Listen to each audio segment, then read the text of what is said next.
Today we're going to be doing the books I read in the last 6 months of 2025. I read 40 books overall this year, which means in the last half I read 20 books. Oh, I think I found a setting I actually quite like. I just can't tell if I'm in focus or not. I'm going to have to take a picture. As you might be able to tell, the quality looks different. I'm filming on my new camera that I got for Christmas. However, the settings I haven't worked out. Let's get into the video. I will say for 2026, I have lowered my book goal to 35 instead of 40 because 40 was a stretch. I'm going to be reading it off my Goodreads because I've already filmed this video once and it went really bad. I started the second half of the year by reading Assistant to the Villain by Hannah Nicole Mehera. This is a series of currently concluding 4 books and they're basically a cozy fantasy vibe. Evie's looking for a job and somehow she winds up with a job by assisting the villain of the town. No one knows what this villain looks like, who he is, no one's seen his face before, and obviously unless you work for him you know who he is. Some secret got spilled. Basically he sends Evie on a mission to find out who spilled their secret. I will say at first it was really good, it was really enjoyable, cozy fun vibes, funny, good humour, and then it just fell off after a while. I think it could have been a bit shorter. Let's read our review for every book. I put 2 stars. The plot was generally really good, but I didn't enjoy the writing. Good audiobook though. And I think I just skimmed through the last few pages just to find out who the secret spiller was.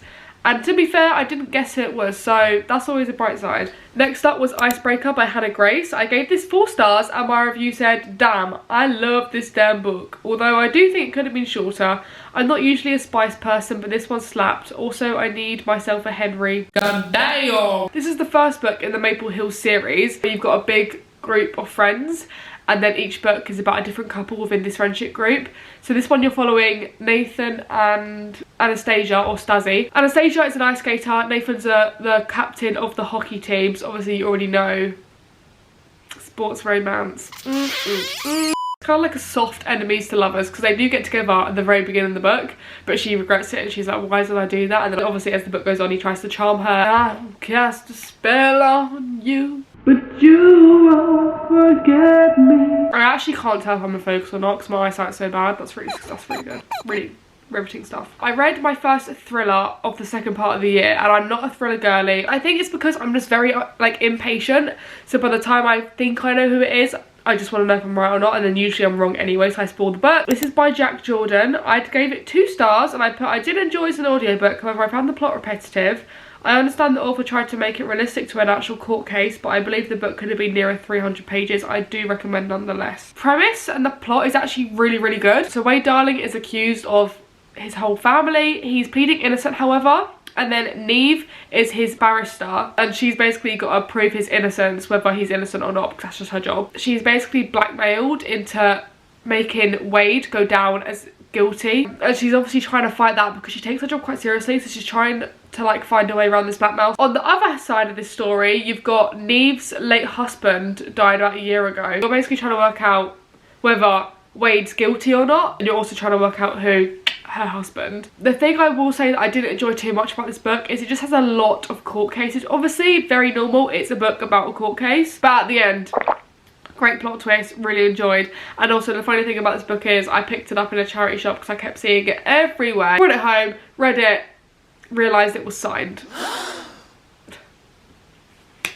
I would argue my most anticipated read of 2025, and that was Fearless by Lauren Roberts. This is from the Powerless trilogy. So Fearless is the last book in the trilogy, and that was about 2 brothers and a girl, and there's kind of a love triangle going on. There's a massive plot twist at the end, yada yada. But Fearful is the novella that comes after Fearless, and you're basically reading it from one of the brothers' perspectives, aka Kit. You know he's not a bad person, but he's put in a bad light to make you like the other characters more. But obviously because this is his book, you really get to see his side, and oh my god, did I cry? Did I cry? 4.5 stars. Oh my lord, I could read about Kit all freaking day. Saw my way through Kit's chapters. The chapters in this book rotate between Kit and a woman called Mara, who is the personified version of death. Is that even how you'd say that? Embodiment of death in this book. So he's basically talking with death throughout this entire book, which, oh my god, I did not know I needed a book about death. I loved it. I absolutely loved it. It makes me kind of want to read, isn't The Book Thief about death as well? I don't know, something like that. The way she like words things, the quotes she puts in her book. She has said in interviews that she likes to write poetry, but you can really fucking see it in these books because wow, the way that 𝘰𝘳𝘬𝘪𝘢, speaks about pain and grey. The definition of a man written by a woman. This is like easily one of my favourite series to ever exist. I then went on holiday and I wanted a book that I could read on my Kindle. And I picked Magnolia Parks, which is the first book in the Magnolia Parks universe. 4.5, holy shit! In real life, I'm very cutthroat. I hate cheating tropes, but despite that being this entire book, I can't get enough of these two. They're so addictive.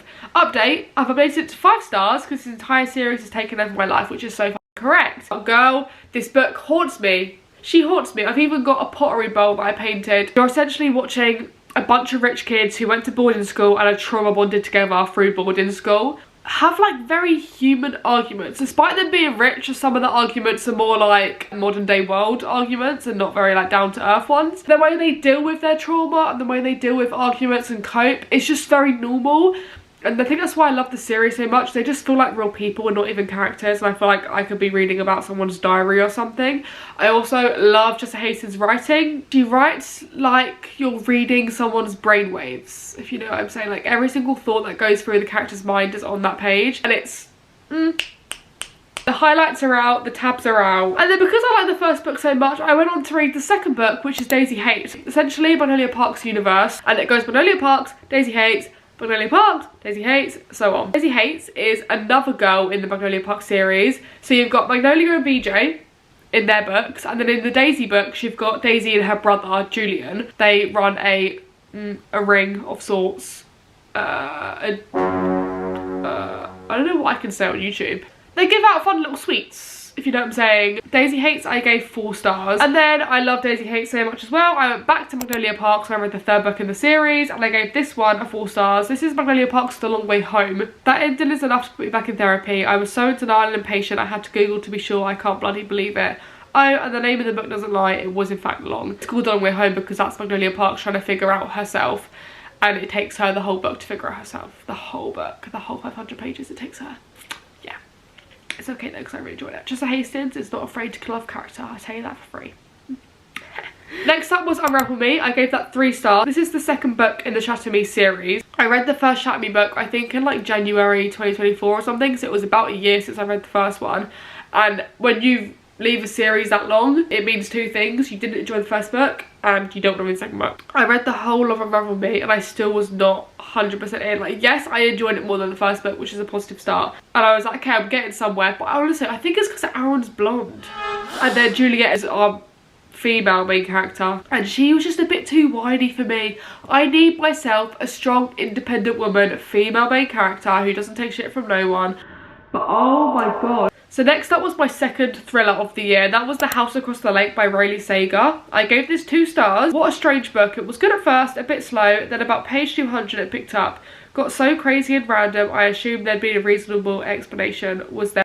Worth the read, but this won't be to everyone's taste. You're following a girl who's just moved to like a beach house, no, a lake house, and then she notices that a famous couple lived across the lake in another lake house, and she's like, okay, I'm gonna start spying on them because I'm intrigued. And she gets her binoculars out, she's watching them every night, and then she feels like some weird things are going on. While this is happening, it's also her, I think it was like 1 year since her husband died at this lake house, so she's come here to like get away from her family and stuff. And when you've read a whole book and it's very modern day and ground level and you're reading a thriller and then suddenly, oh, the lake is actually haunted, you're like, is it though? Or is that just a get out of jail free card because you had no good ending for the book?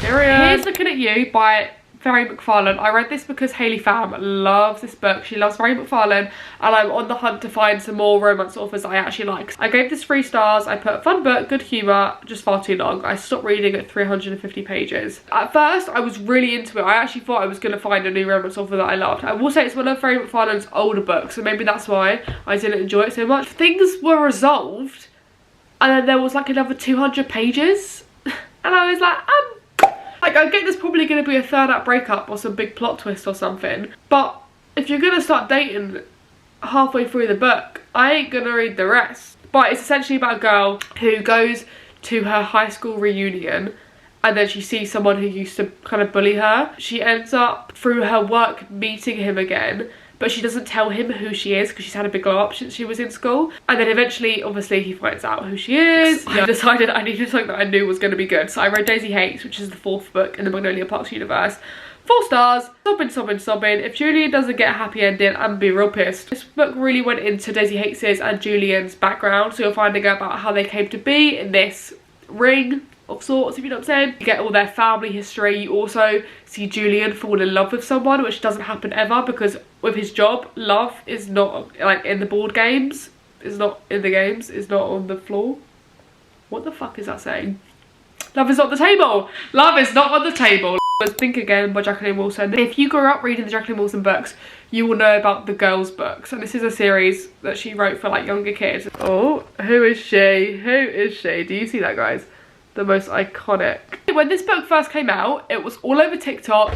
Everyone was talking about it, and I was like, oh my god, I have to read this book. So I read so many Jacqueline Wilson books growing up that I was like, it's only right. When it first came out, I so nearly bought it for 20 quid at Waterstones. God, am I glad I did not.